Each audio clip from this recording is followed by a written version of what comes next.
So I wanted to start with what Sri Aurobindo said on the education, just the conclusive part of all his article. Those system of education which start from an insufficient knowledge of man think they have provided a satisfactory foundation when they have supplied the student with a large or well-selected mass of information on various subjects which comprise the best part of human culture at the time. The school gives the materials. It is for the student to use them. This is the formula of education. But the error here is fundamental. Information cannot be the foundation of intelligence. It can only be part of the material out of which the knower builds knowledge. The starting point, the nucleus of fresh discovery and enlarged creation. An education that confines itself to imparting knowledge is no education. It's quite a categorical statement. So all our ways of educating in the schools and universities was of this kind. We were providing the information, and it was up to students how to use it. But now we are shifting towards a new approach to education. So interestingly, Sri Aurobindo puts this in the foundations of Indian culture, this view on what Indian Renaissance is to be. Indian Renaissance is arising, and that must determine its future tendency. It's important for our discussion today. The recovery of the old spiritual knowledge and experience in all its splendor, depth, and fullness is its first and most essential work. The flowing of this spirituality into new forms of philosophy, literature, art, science, and critical knowledge is the second. And the third, an original dealing with modern problems in the light of the Indian spirit, and the endeavor to formulate a greater synthesis of a spiritualized society is the third and most difficult. Its success on these three lines will be the measure of its help to the future of humanity. Why it is important for us, and it's not only for highlighting the importance of India for the future of mankind, but also for this hierarchy. First, the spiritual knowledge and experience in all its splendor, depth, and fullness. First. Second, projection of that knowledge and experience into new forms of new philosophy, literature, art, science, critical knowledge. So the spiritual experience is to determine these forms of knowledge, and then on the ground of that, to build a new spiritualized society. So you see the hierarchy from within to the without. I'm just taking Sri Aurobindo's quotation on the Vedic epistemology, which she mentions here in the Upanishads. In the ancient conception of the universe, our material existence is formed from the 5 elemental states of matter, ethereal, aerial, fiery, liquid, and solid. So Panchamahabhutani, as we know them, yes? 5 major elements. Everything that has to do with our material existence is called the elemental, adhibhūta. In this material, though, there move non-material powers, manifesting through the mind force and life force, with capital M and L, that work upon matter. And these are called gods or devas. Everything that has to do with the working of the non-material in us is called adhidaiva, that which pertains to the gods. So the gods are the faculties of consciousness which are working within material framework. Such a simplistic definition and such a beautiful definition. But above the non-material powers, containing them, greater than they, is the spirit or self or spirit, atman. And everything that has to do with this highest existence in us is called the spiritual, adhyātma. So we see the same triple approach as we saw what is to be done. So we move from adhyātmic experience towards adhidaivic and towards adhibhautic, and not from adhibhautic other way around to adhyātmic. So if we draw this picture, we will see that adhyātma is in the center, adhidaiva is next, and adhibhuta is the periphery, where the consciousness is turned to the surface. So if you look at this, that adhidaiva are the faculties of consciousness, or seeing, hearing, speaking, thinking, feeling, and even consciousness in the body. And it can be turned either without or within. So when we turn without, we become aware of the outer world and we forget about the within. If we turn within, we forget about the outer world and we discover something within. It's kind of amazing that our psychology works that way. We cannot be both for some reason, turning within and without. It's either within or without. And that determines all the difficulties of our psychology and spiritual experience. So in order to get the spiritual experience, adhyātmic realization, what was designed was the yogic method to calm down the surface consciousness, to stop moving, to become immobile, to stop thinking, to stop even breathing for a while, in order to dive deeper into the inner perception. But the moment we start moving and looking outside and acting without, we lose the connection or the perception, the inner perception of our inner self. So you can see the dilemma. Yes? That's why all the yogic methods are of that kind. They trained us to become immobile, meditative, close our eyes, close our ears.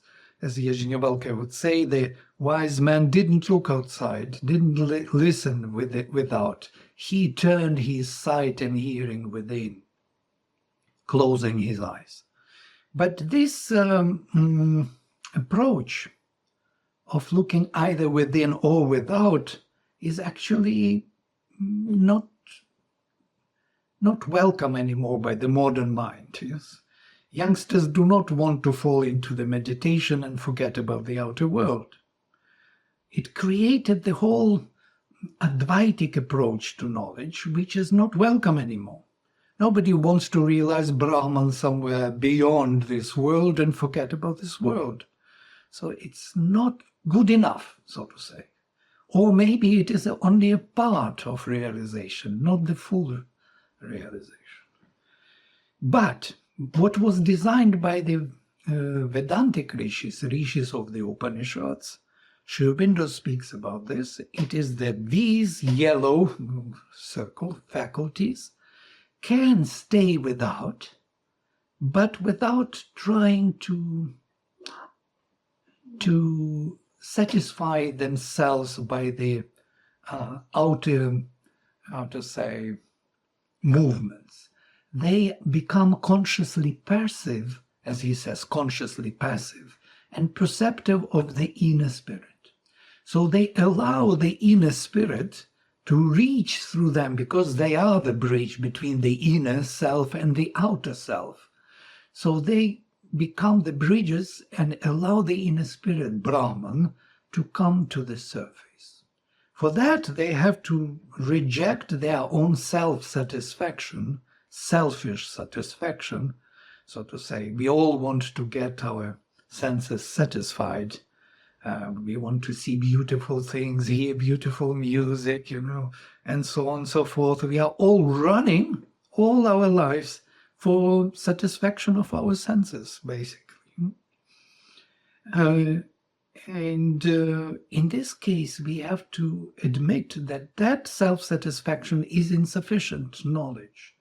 It is actually ignorance. It's a partial knowledge.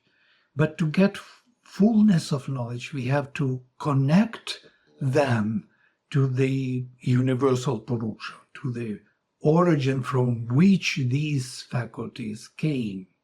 So these faculties are basically the consciousness which operates within the mind force and life force which Sri Aurobindo determines, and connect adhidaiva and adhibhuta. So all the problem lies here within these faculties. If we turn them without, we become materialistic, we believe only in material self.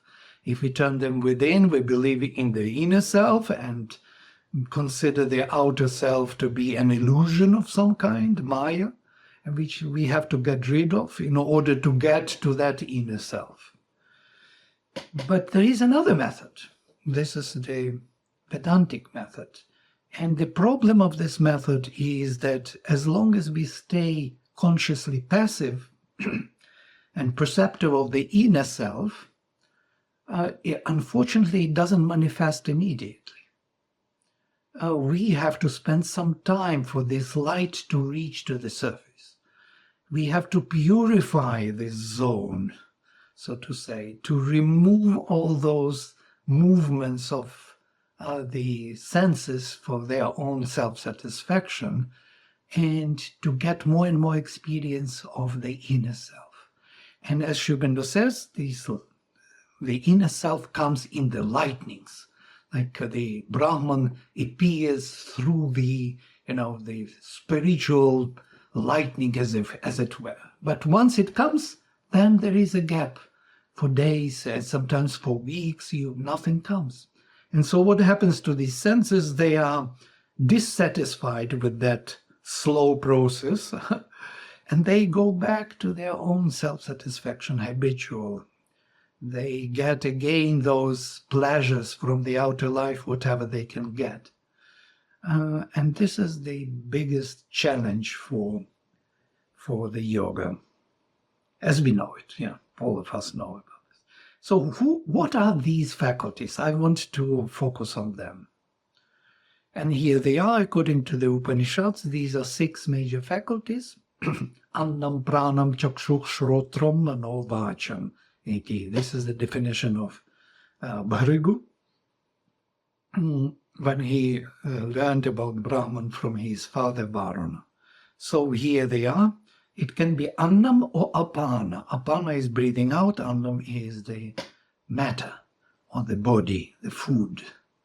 So we have 3 different dvandvas constantly mentioned in Upanishads.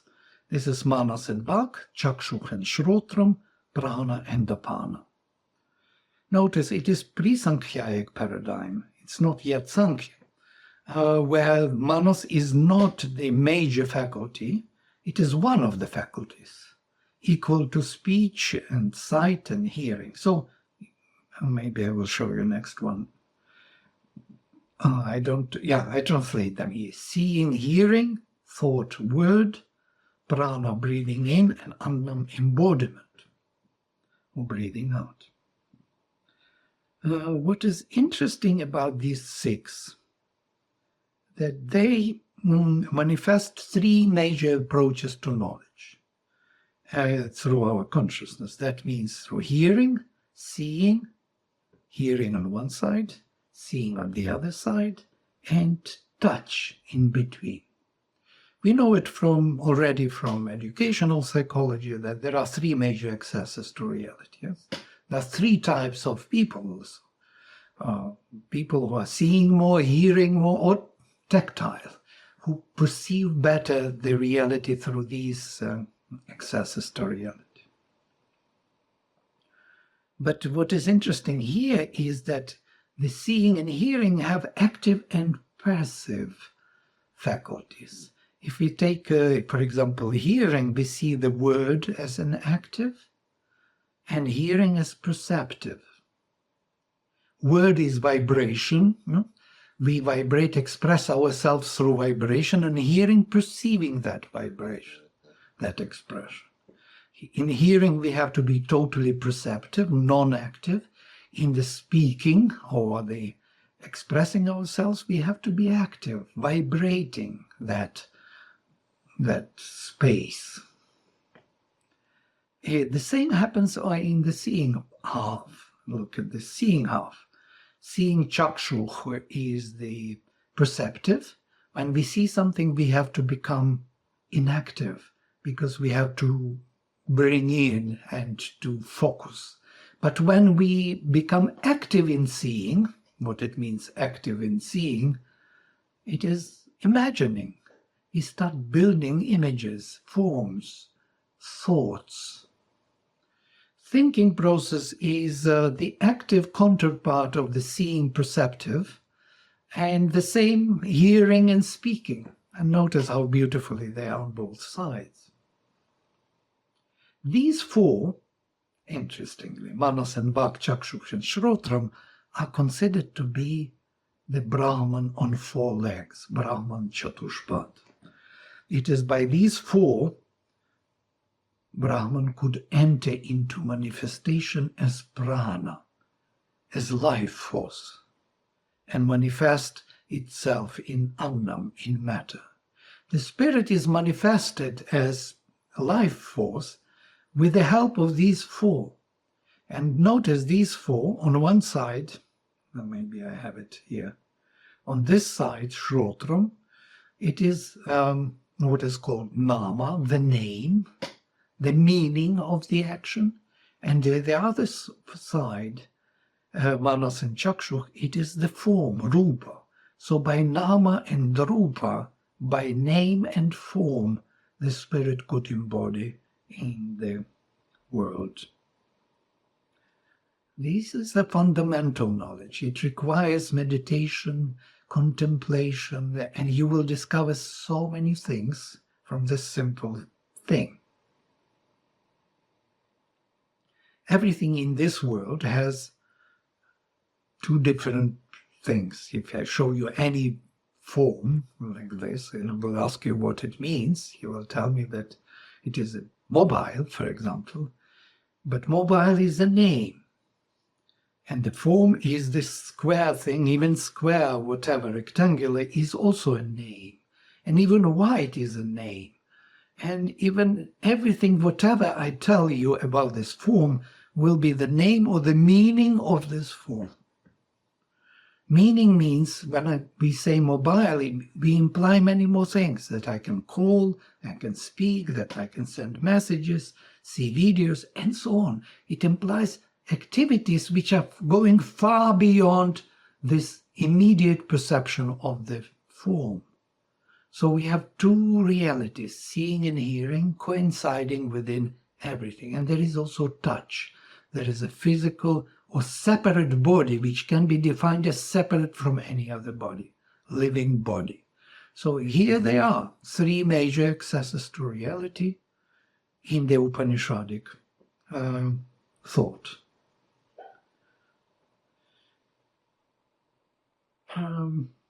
What is also interesting, that we have spirit on one side, Brahman, and Atman as the self of that spirit. We also have the Shabda and Artha, or Vak, Artha, and Vak. Vak is the word, and Artha is the meaning of the word. The self is on one side perceived as the being, and on the other side the meaning, or the meaning of that being, what it can do. So everything which relates to the word and the hearing is something we do not perceive immediately. It's something like what it can do, what it can be, how we can use it in the future or in the past. Everything which relates to that comprehensive meaning of the being is within the word, not immediately visible. Everything which is wanted is in the word. Suppose you see the face behind the, let us say, the seeing is a direct evidence of the truth. When you see everything. But who had seen the body of the king, Sri Aurobindo says in Savitri? Nobody saw the body of the Lord here in the physical body, fully embodied. So seeing the body is a direct evidence, after which you don't need any other proof. It's like a revelation, yeah? To see the face of God, to look into his eyes. What else do you need? What other proof you need? But hearing is more indirect. It is more what that face or that being can do, can become. And this is something interesting. If you see, for example, the face behind the glass, and the face wants to, you see it already, you have a total connection, but then this being wants to tell you something, and you can't hear. It tells you something, and you do not know what it wants. The face wants something, and you don't know what it is, because it is not there. And the face wants a glass of water, which is not in the room. So this is what word is doing. The word is bringing some intention which is going beyond the form, into new relations. It manifests something which this being can do. And so these two, seeing and hearing, according to Sri Aurobindo, are the fundamental faculties of our consciousness. So I wanted to shift now with all this to the introduction to the first-person inquiry method in education. So usually our education is focused on the domains of knowledge. We study the domains, philosophy, history. We study them as the third-person inquiry method, as information. But how to make it more subjective, or to say, useful for our own self-development? So we need that link of the approaches to knowledge, which have to match with the subjective faculties. So faculties have to be activated through our approaches to the domains. What I must tell you here that what I discovered was very interesting. That was a big discovery for me, that the faculties are actually determining our domains. So our domains, such as philosophy, psychology, linguistics, history, sociology, even art and culture, and even science of nature, are all determined by the application of our faculties. It is the faculties which determine these domains. These domains are not taken from elsewhere. They are taken from the application of our own consciousness and these faculties, and they generated that particular approach to knowledge, which later became known to us as a domain of knowledge. So we have psychological approach to knowledge, where we want to know ourselves. We have philosophical approach to knowledge, where we want to know the world as such. We have linguistic approach to knowledge, or philological, where we want to know the world through the means of self-expression, through the word. And historical approach, or sociological, on the scale of time and space, how all the pieces are related meaningfully into one entity. We have also cultural approach, or artistic, where the beauty and creation of the living entities are made by us, which can endure and live in the future independently from us. That is art and creation of art, music and visual arts and so on, culture in general. And we have the science of nature, which is more related to the physical perception of things and how the physicality exists in its own way. And this all relates to these major six faculties.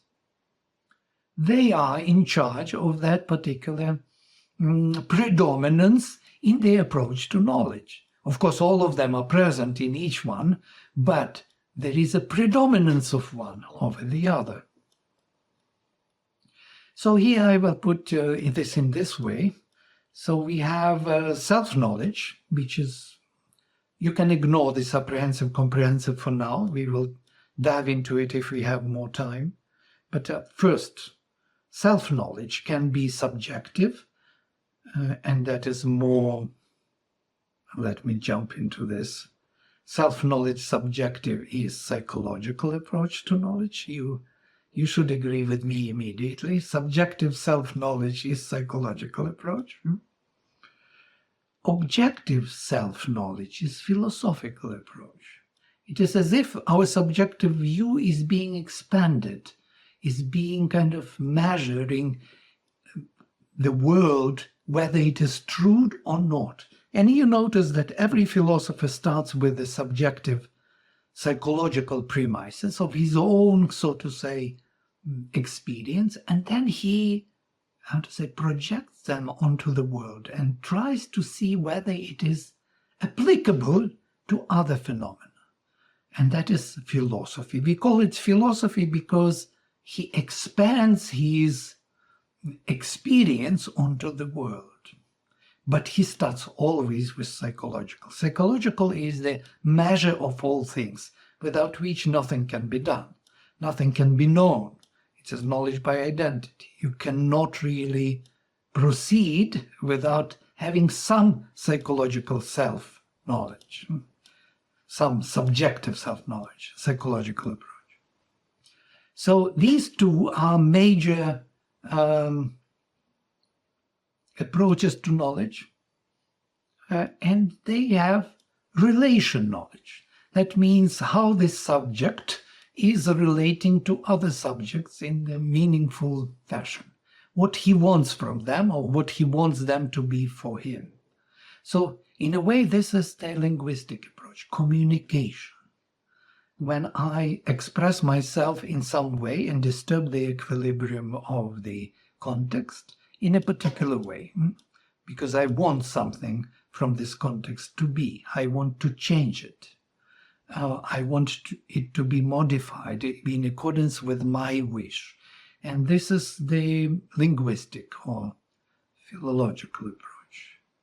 And if I project that, my wish or my kind of self-expression in the objective way, that becomes sociological.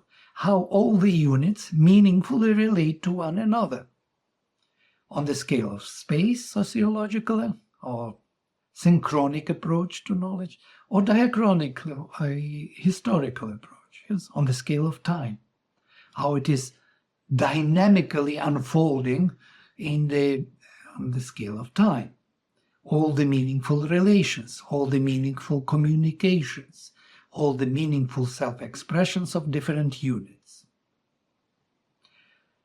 So, self-knowledge, relation knowledge, and finally manifestation knowledge, where we have artistic approach, subjective artistic approach, that subjectively the person creates something, some entity, unit of music, art, architecture, you name it, poetry. Whatever he creates from his own subjective self-expression into manifestation which will endure and live by itself.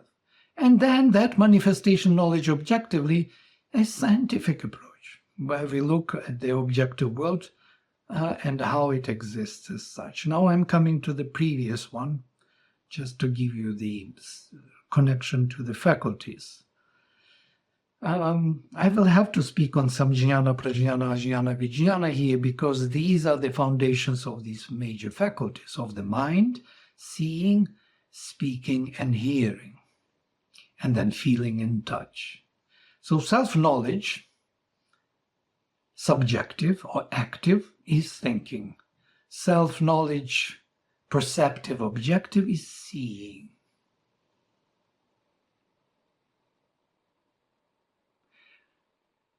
Spirit, relation, knowledge. Well, I know this is my mouthful, most probably. I already feel that I'm going beyond my boundaries because I'm bringing you the research which I did, and of course I'm deconstructing the meanings of the words. But at the end, it will make sense more and more. Let us speak differently a bit.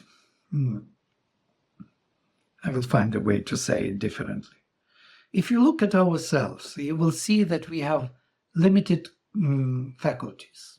They are inbuilt in the physical body. We have eyes. Eyes are, so to say, they need to see outside. And we close our eyes, we look within. Yes, we can see within and without, both. When we see without, we see things as they are in their forms. Yeah? We do not know what they are, but we see them embodied. If we think, imagine, if we move these forms of light in a particular formation, start building up something, we are imagining or thinking or creating something within, visual, in this subjective way, and that is thought process. Active thought process. And then, so we have these two faculties, seeing and thinking, they are always connected, and speaking and hearing. Yes? When we perceive something, comprehend what it means, we hear what this thing is about or is supposed to do or wants to do, we connect it with other selves. So through our communication, we connect these selves into the meaningful activity. And this is that's why I called it relational knowledge, or spirit knowledge. Spirit is like one Brahman, which holds all the selves in one meaningful relation. Self-knowledge is more about the being, about the tapestry, or about the, mosaic. You put mosaic, puzzle, and these are the being, they are already have their own substance. They have their own limitation in the formation, but they are not limited in their self-expression and can be whatever they want to be and relate to other beings the way they want. So there is certain freedom in this spirit relational knowledge, whereas self-knowledge is more determined and more fixed on the being. It's a knowledge of the being. But manifestation is something else. How this being is manifesting new forms or relates to all other forms. How it manifests itself in its own subjective way and objective way. How it builds up its outer and inner being or relations. So this is the thought process behind. So when I discovered this, that there are these major approaches and major domains such as psychology, philosophy, linguistics, sociology, art, and science. So then I put this into this framework. So we can have approach and domain. So psychological approach to psychology, to our ways of self-knowing, would be psychology per se, as such. But we can have also psychological approach to philosophy, to linguistics, to history, to art, to science. We can have psychology of language, or psychology of history, or psychology of art, psychology of science. The same thing with philosophy. We can have philosophy of language, philosophy of history, philosophy of science, for example, is a very famous subject today. So you will see that all these disciplines are available nowadays. If you Google them, just take one of them and Google them, and you will have many hits. It's interesting that they were never studied in the one formation of the holistic knowledge, which we all require. In order to be properly psychologists, so to say, we need all these psychologies, psychological approaches, to philosophy, to language, to history, to art, and so on. The same with philosophy. So in order to be a holistically developed human being, we need these 6 faculties. Why? Because they relate to our proper faculty.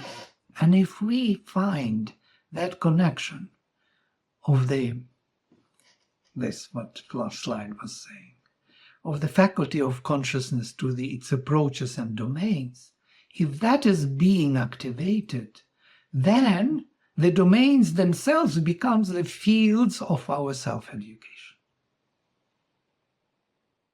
We learn about ourselves more through these domains because we use them as the material, as the means for self-education. Now, before I kind of finalize this presentation, I want to ask you a little kind of small discussion.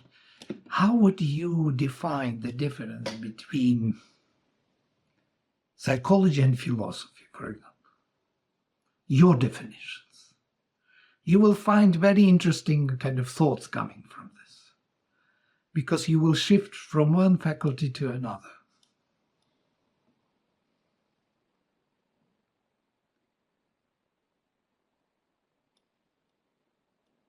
It's all about inner work. Truly speaking, all this approach is about inner recognition of differences in approaches. And once they are defined within you, it's like very subtle feelings or flavors. And you would feel like colors. You shift from one color to another. It's a different vibration. And once it is felt or experienced, it cannot be mistaken anymore. You will recognize immediately what person is speaking from what level, from psychological, philosophical, historical, or whatever, artistic or scientific, and they are all different, and at the same time they are complementary.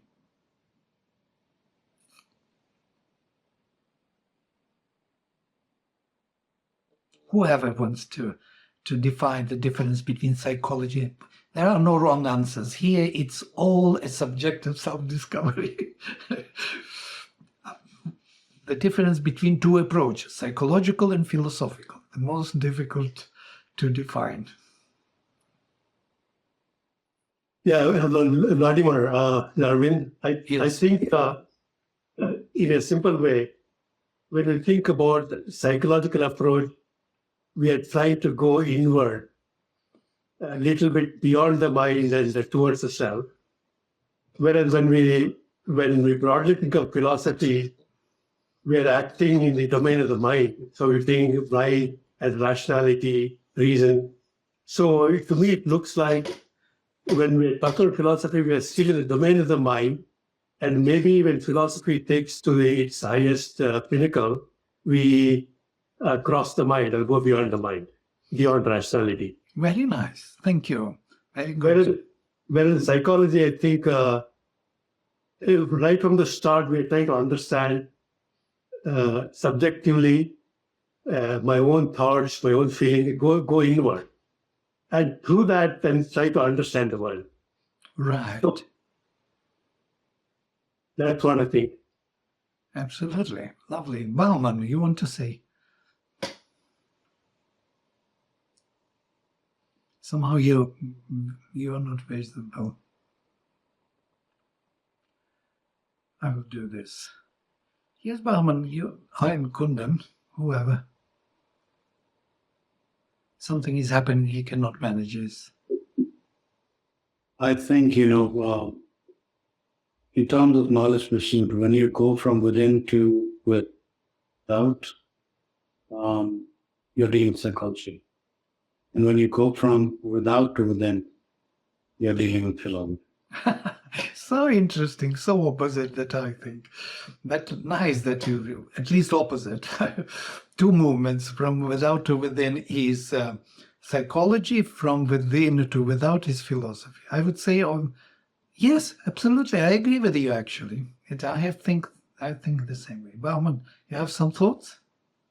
Yeah, well, I find your classification pretty interesting because it's a different way of looking at subject matter than what Western education usually talks about.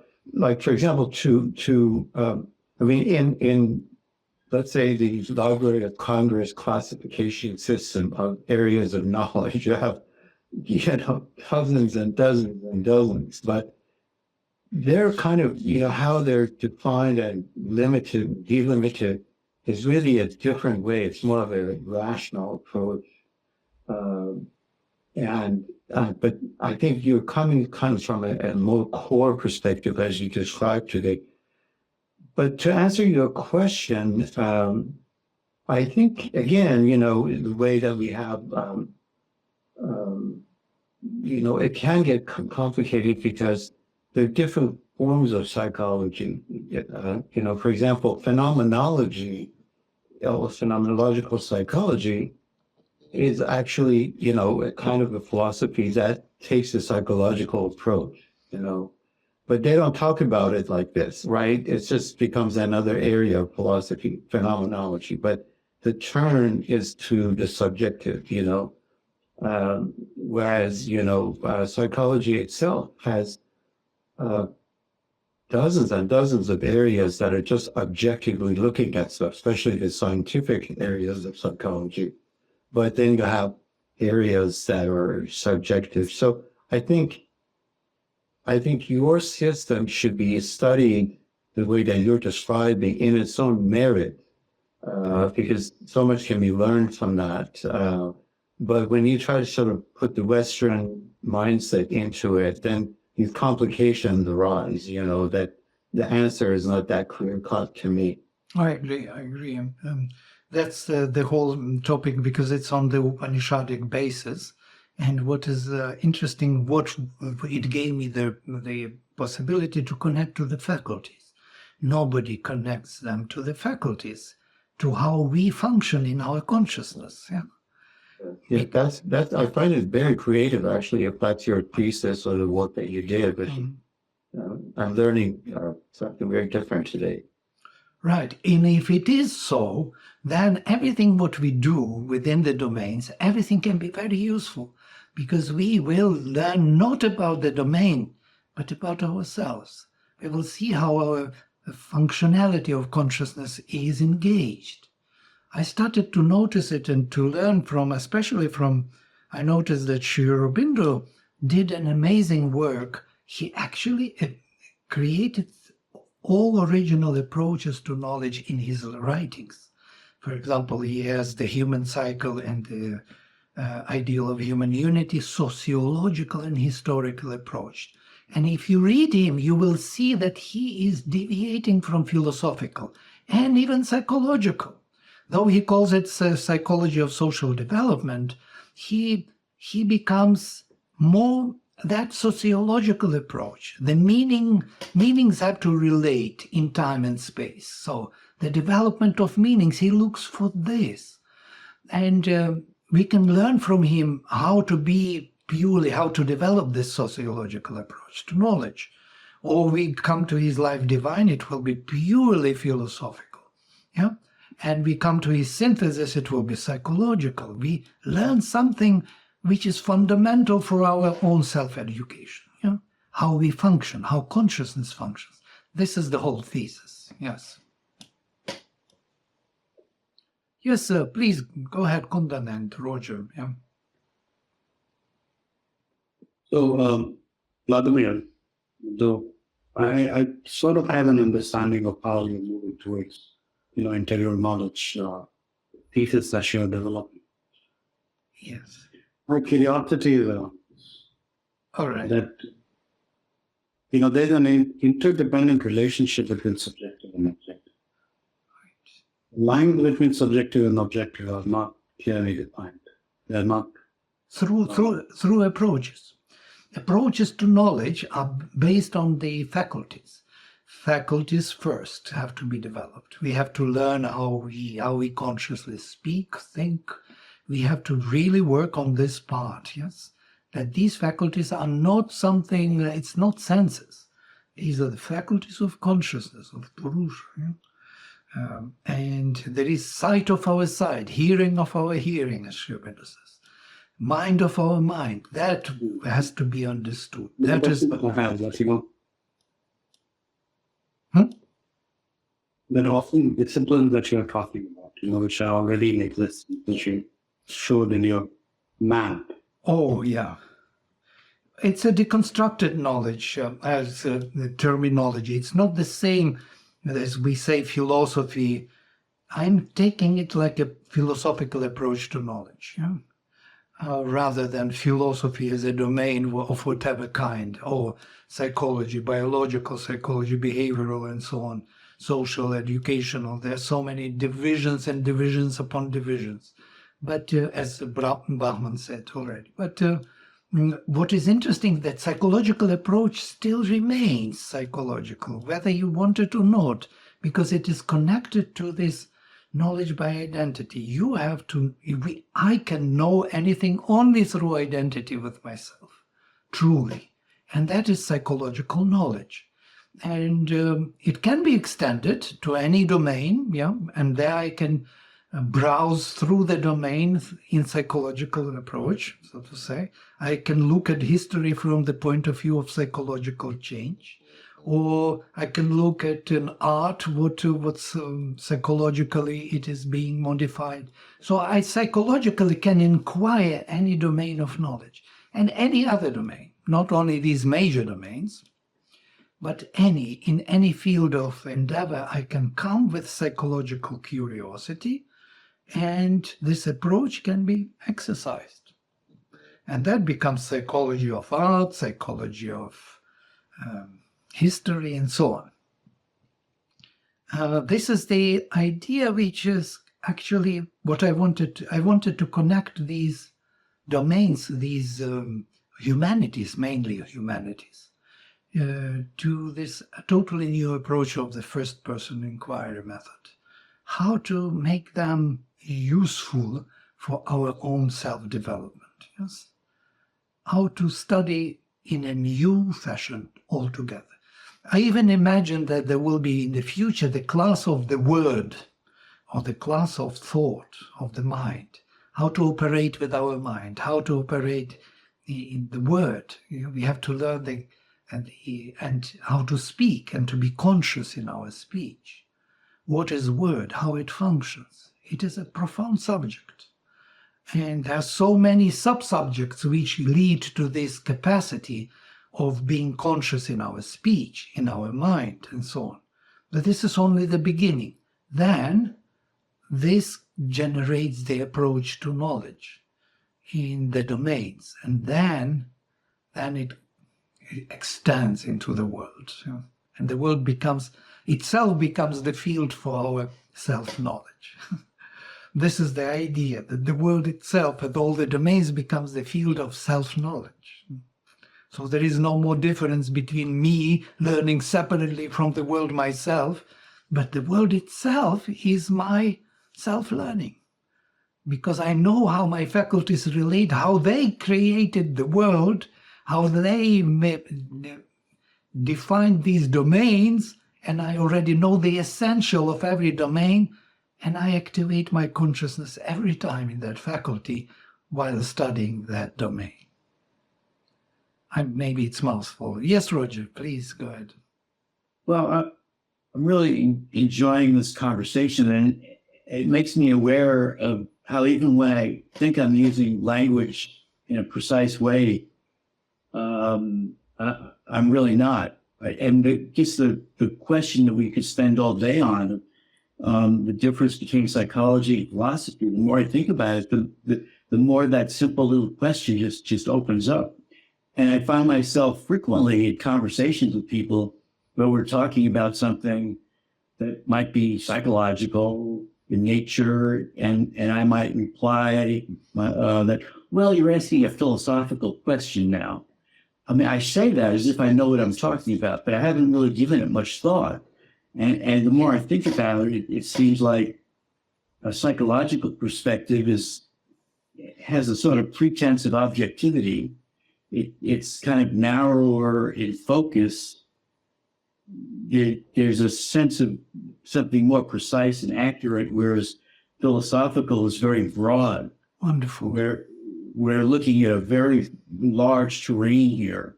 We're not being very precise because it's hard to be precise when we're looking at the universe.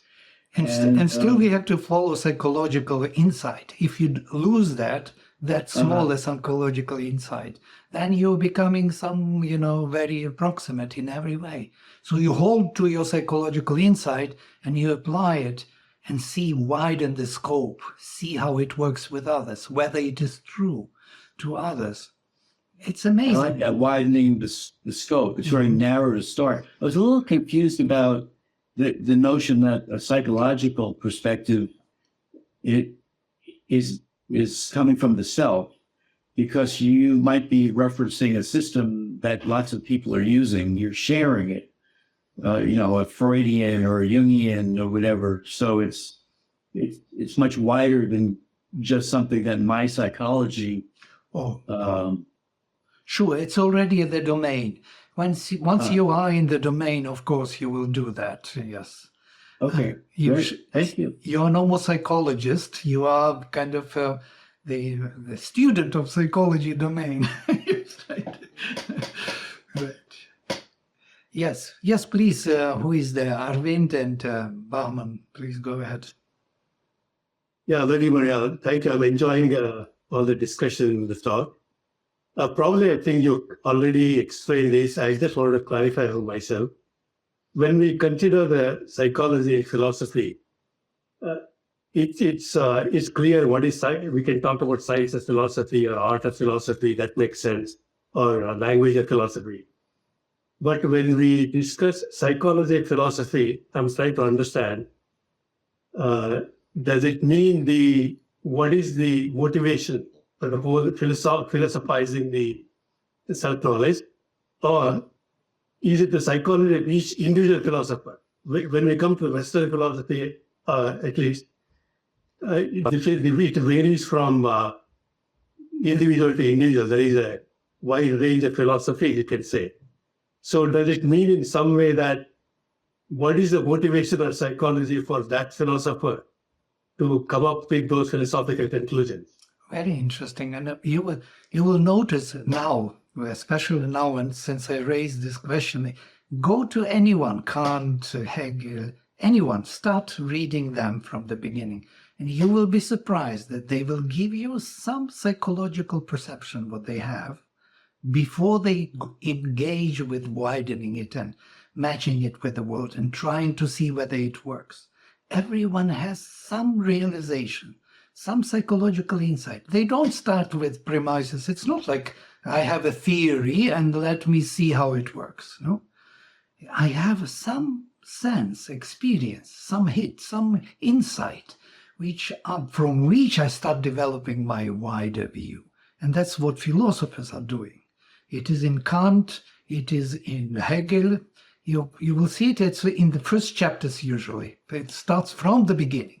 And then it goes on. And then if you didn't get that insight, you are lost. You will have to study for years that philosophy in order to find some meaning in it. But if you got the insight, if you got the glimpse, the major glimpse, you will follow it very easily. Really. Yeah. In other words, you're telling, in the case of each philosopher, both East and West, you start from the point of what kind of insight or realization he had. Yes. To start with that philosophical life. Absolutely, right? Absolutely. And it is there. Like, you can make such a task for us and discover those quintessential findings, knowledge of each philosopher, and it will be amazing exercise, by the way. But that is true of psychologists also. There's a domain now where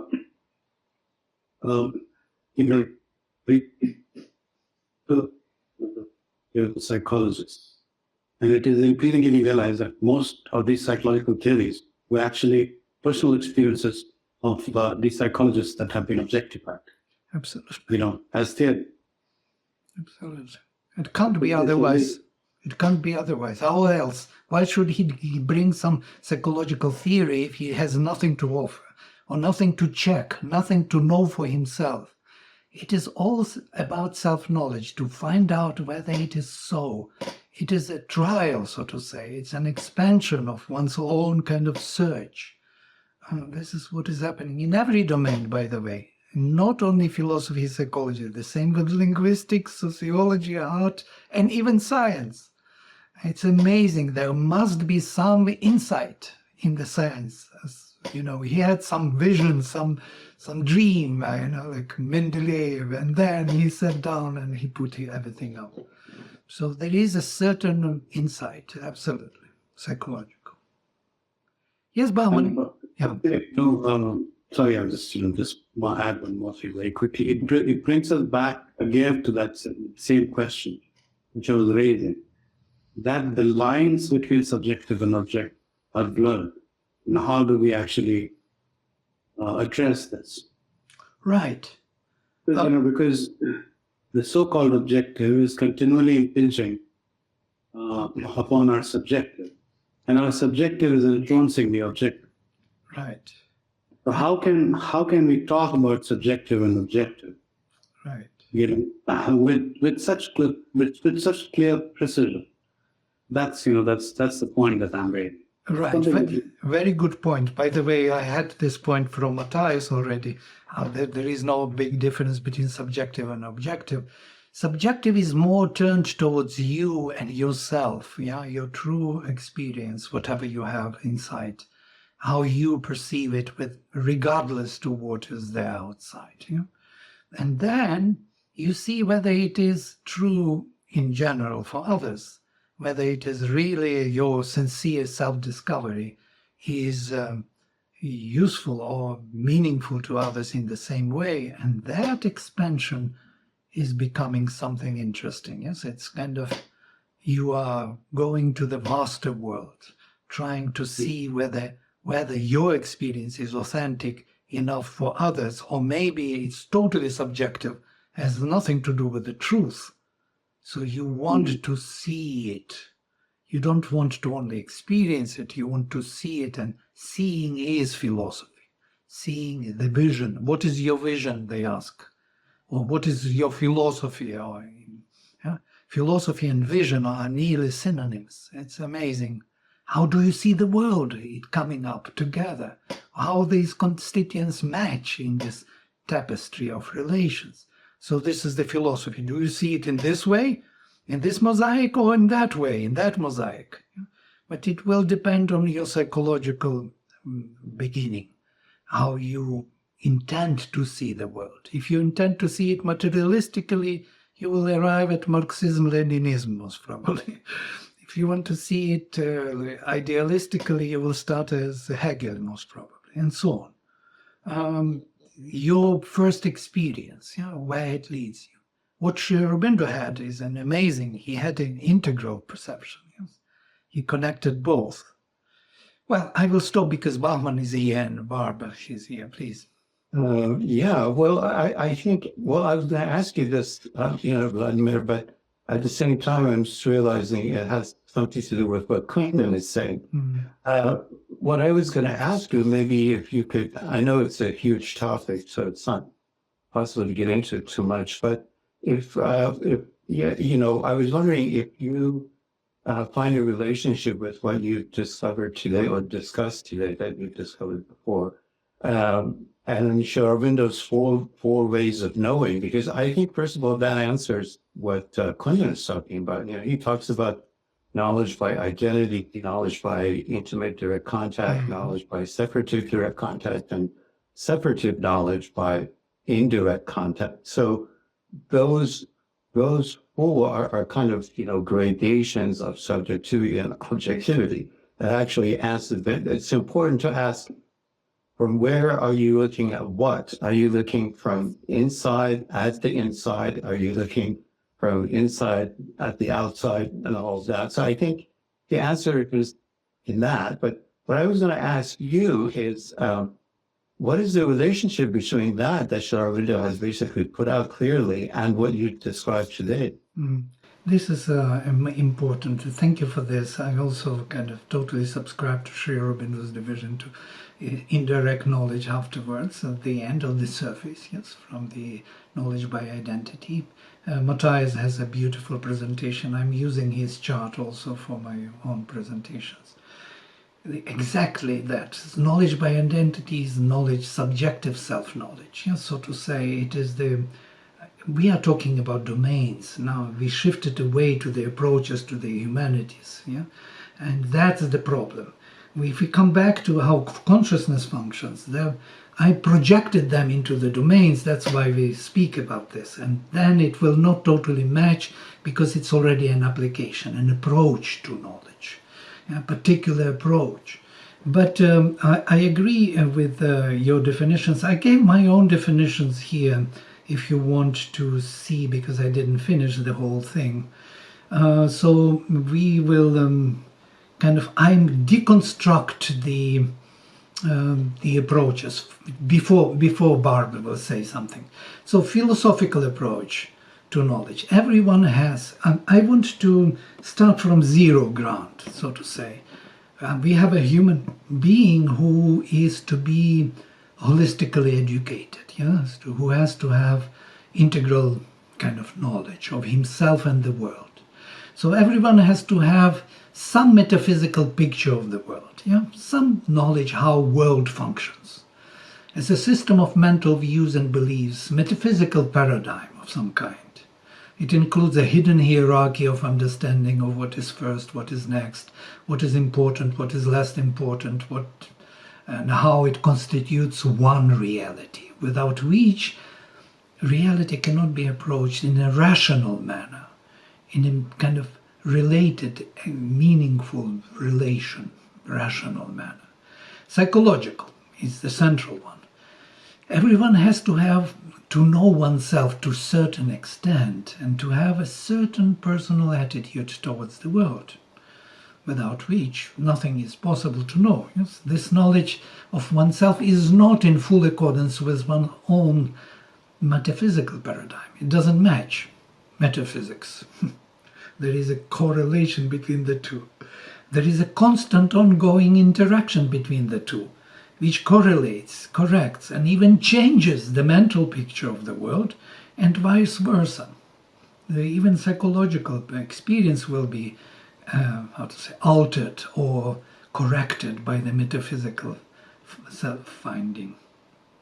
Without psychological approach, the reality cannot be approached in a truthful, sincere manner. This is important. If we are not sincere in our self-finding, then our philosophy will be very different. Yeah? The moment we become deeper, sincere in our self-finding, our philosophy becomes precise. It actually plays its role. The vision becomes more precise. Now, there are two more philological approach to knowledge. Everyone is using some language, outwardly or inwardly, to become conscious of our speech as an expression of oneself, and language as a system of mental categories by which we think. To know how they function is indispensable for building a metaphysical picture of the world, philosophy, and understanding ourselves psychologically also. How our thoughts and feelings relate to our speech faculty and how it influences them. Without it, no serious research is possible in any field, and the reality cannot be dealt with in a correct, precise manner if our terminology is not reaching to the depth of our understanding, if our terms are clumsy and and approximate, and we do not have a structure, grammatical structure, and ways to express ourselves precisely, how can we hope for communicating it to our surface mind and to other beings? So we need to develop this faculty consciously, speech or self-expression. Sociological approach, let's finish this. One has to know one's roots, history, religion, social, national heredity. what state one belongs to, what nation, what community, etc. To know one's own past in order to understand one's present and future. This knowledge is wider than our individual psychological and even philosophical paradigm. It introduces knowledge about relations in time and space beyond our reach. It draws our consciousness to a larger reality of community, country, earth, and finally to the universe and cosmic existence. It brings the aspect of the spirit into picture, a larger reality inside and outside ourselves. It indicates a unifying phenomenon of space and time in which we all live. Without this knowledge, man will not be able to understand fully the growth and the purpose of his life. These are the fundamentals which I want to address in the approaches. Yes? I'm kind of moving away from the ordinary understanding of the terms to this something more fundamental. And there are two more. Artistic approach. It is a refinement of all our activities in life in its aspect of beauty, harmony, perfection. It is what the spirit has already manifested, conquered, so to say, in life as a result of a long period of evolution. It is what makes us cultured. It is the aim of creation. And it is its path also. To develop ourselves fully, individually and collectively, we have to learn to manifest the beauty and harmony of the spirit, to seek after it, to embody it. This is the enjoyment of our manifestation. And finally, scientific approach. The knowledge of matter is indispensable for the understanding of manifestation. All the changes, philosophical, psychological, philological, sociological, cultural, are possible only in matter. Matter is the foundation, an embodiment of any change. It is fixing everything to a certain stability so that another change can take place. If matter would not be able to fix it, the next step would have no meaning, for it would have no ground to manifest a new change. Now, I've just finished with these 6 approaches, and if we look at them from this perspective, then we kind of open up to the possibility of the first-person inquiry. We connect ourselves to everything what we learn and how we deal with it. This is what I attempted to. Now, Barb, please go ahead. The word that I said first was wow. And my question is about your experience with you when you are meditating, perhaps, or listening to someone, like right now. And do you use the domain and approach map as kind of a map of consciousness in the moment? Or when you're practicing in meditation, say, that kind of practice, Well, to see what you might be leaving out. right. Yes. It's interesting how I am listening to others. It's a good question, yes. I'm listening to their message, truly speaking, not to what they say, but what they want to say. Because what we say is usually a very clumsy expression of what we are trying to say. It's never really fully expressing it. It's just an indication and finger pointing to something very important. But that important is very difficult to catch, even for us. Yeah? We try to express it and we never actually arrive at that full expression. So here also, this presentation is only a finger towards something which has to be found. It cannot be expressed fully. You have to find it in yourself. This is a subjective work of connecting consciousness through the faculties to the approaches and domains, building the bridge between the outer knowledge and the inner knowledge. And finally using all the findings in the outer knowledge as the means for the self-discovery. This is the attempt. But how it will proceed, this is only schematics, yes? But there is more behind it. There is more, which most probably I cannot express fully, or even partially. But this indication, the finger was there, showing there, in that direction one has to look, because the faculties are limited, only few, and the domains are only few. Though there are so many disciplines nowadays, but they are all mixtures. And if you start looking deeper, you will find that these mixtures are only these major approaches. Only the domains are kind of, psychology of, I do not know what, playing the piano, yes? Of course you can do that, psychology playing piano, yeah? But still psychological approach remains. Whether you want it or not, these are the major approaches. We are psychological beings, and we want to see that meaning, inner meaning, seen outside. This is philosophy. And we express ourselves in some way, and that is our word, education of the speech. Yeah? And we use some language there by which we express ourselves, and that is linguistics. Yeah? Linguistics is kind of separating the speech and language, quite interesting. And then we want to bring this message to the society in which we live, and this is sociology, meaningful relations between different units in one social structure. And then we want to manifest something of the beauty, something of the meaning, and that is artistic approach, in some formation, creation, which will stay, which will be the signature of our life, or the meaning of our life manifested here in the world.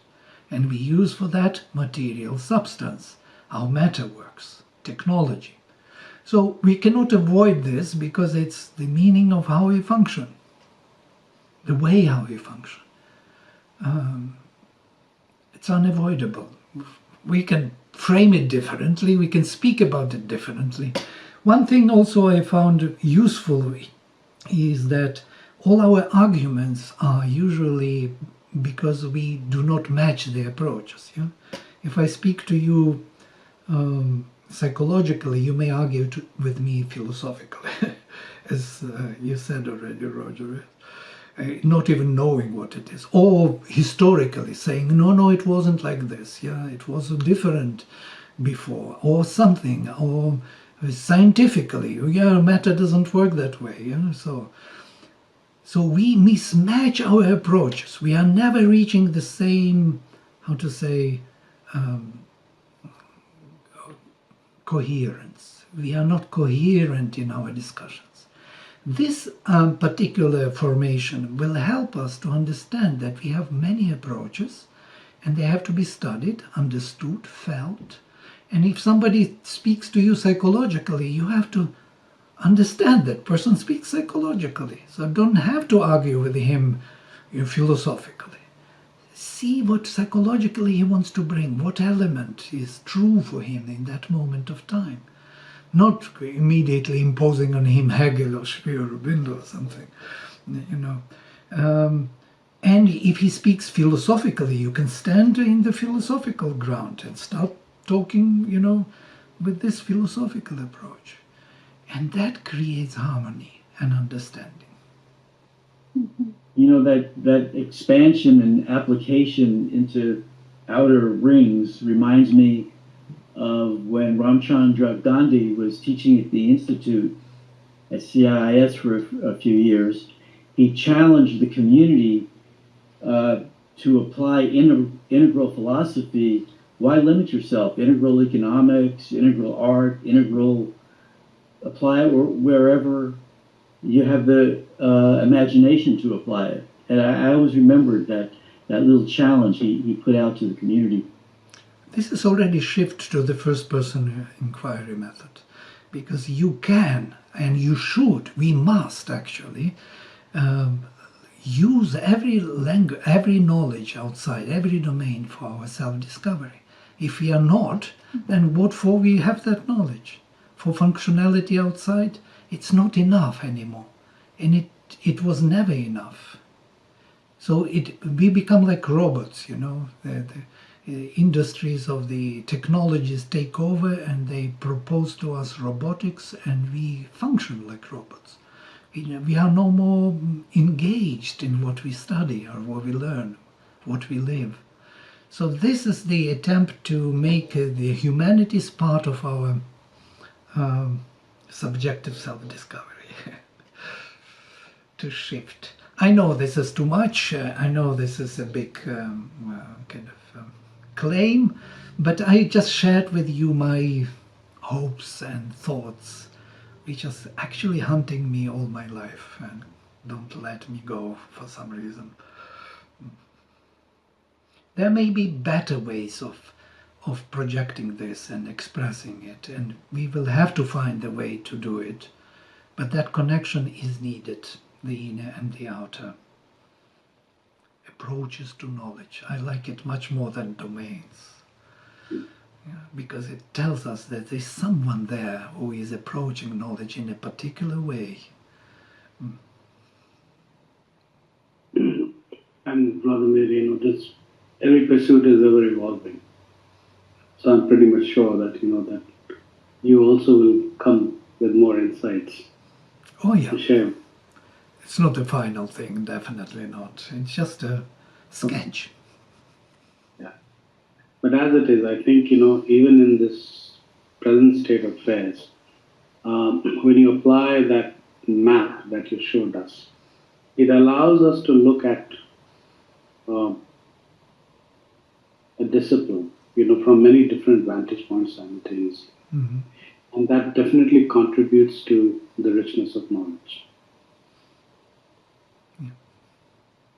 You know, when you're looking at, let's say, psychology of philosophy or philosophy of psychology, Mm-hmm. you know, you have already expanded that domain. Or when you're looking at a philosopher and when you're looking at his or her historical or sociological context in which he or she developed you know, you're already expanding the domain. So instead of kind of, you know, being, from my perspective, you know, being focused in a very strict binary of subjective or objective, you know, what we're doing is that we look at all of these from many different vantage points. And whether we are coming to an understanding of truth or not, that's a whole different story. But the richness of understanding already gets deepened. And that is meaningful. That is meaningful because as far as I'm concerned, it leads to a certain expansion of consciousness. Mm-hmm. Yeah. And particularly, you know, the approach that you were talking about, when we are looking at the psychology of an individual, when he or she is speaking from a psychological perspective, then we don't tend to dismiss that individual. Mm. And I think in present times, you know, a lot of people are dismissed. They feel that they're not being listened to.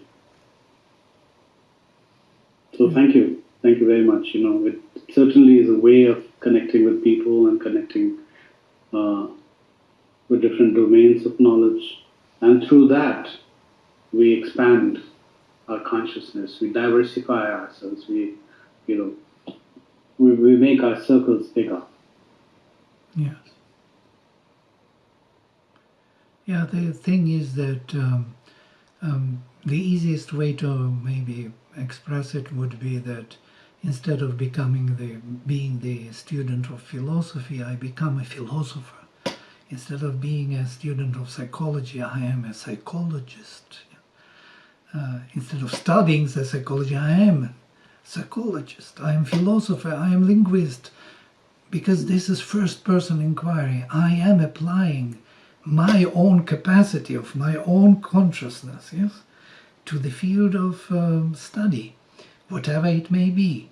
So that subjective education has to take place. And these domains can play a very good kind of role because they will give us the methods, the modalities, how to educate that particular approach within our consciousness. And that increases our capacity to live. It makes it very rich and full. And then we can mix them up as we like, but we can unmix them anytime, understanding others, what they are doing, what they are saying, where they are coming from. And so we can easily communicate with them because we identify those approaches within ourselves. So we see how others are doing it. Should make sense more and more we dive into it. I have more on this, of course, the whole future of education, of the development of the faculties, all the disciplines, what is required.